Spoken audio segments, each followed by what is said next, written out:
Why, hello there, this is Isaac here from Dr. Watt Studios.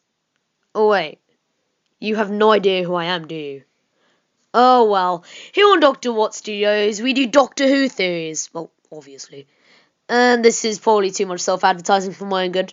Anyway, have you ever watched the 8th Doctor's movie? Thankfully called Doctor Who for anyone who forgets what it's about. Well, I didn't like it that much. Well, hate me. But what I did find interesting was the special elixir. This, after the Doctor was shot, gave the Doctor a whole new regeneration cycle.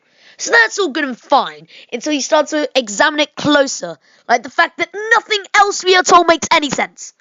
Let me explain. So this elixir is perfectly fine, but in the new series, or New Who, as people sometimes call it, no one calls it that, the 11th Doctor is said to have been granted another whole new regeneration cycle. What?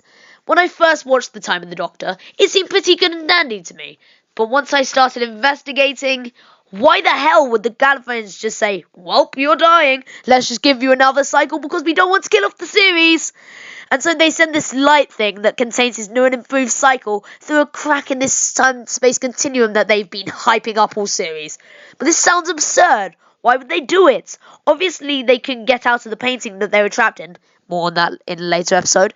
So how could they seem a beam of light to the Doctor? If you could do this, why not just escape? It ruined my happy ever after that I was craving for since Phineas and Ferb and Gravity Falls ended. But I, dear friends, have the answer. The reason why this works, and why this episode can be restored to its former glory as one of the best season finales ever. Exaggeration.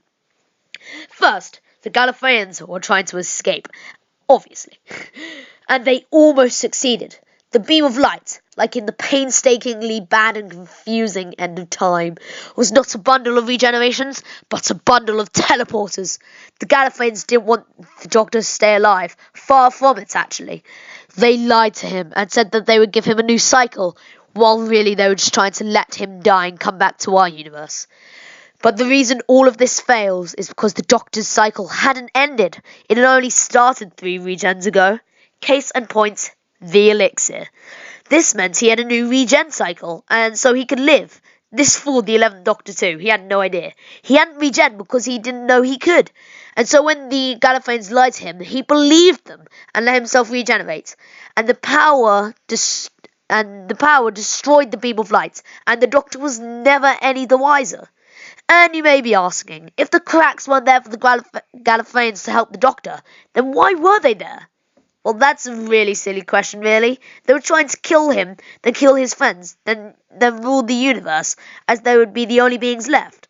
Killing Rory was just a mistake. They were trying to be ominous, but Rory went and touched it anyway, sucking him in and erasing himself some rights. Or just putting him in the painting of Gallifrey. But that's another theory for another day. This theory is even more stronger when you realise that the Gallifreyans put the crack in the wall in Amy's house for a reason, as the turn of events had to lead up to the Doctor being who he is today. And that's a good theory, don't you think? It may not be true, but it's an answer, and it will finally put to rest the nagging doubts of what the hell happened in Trenzil all that time. And with that, this video can finally end. But wait! Before you go, hit the subscribe button so hard. Well, not that hard. You don't want to break your computer. Like, lightly tap it. Lightly tap your mouse or finger if you're on the phone or tablet.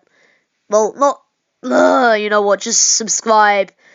And don't touch that like button because then the world will explode. And cheese!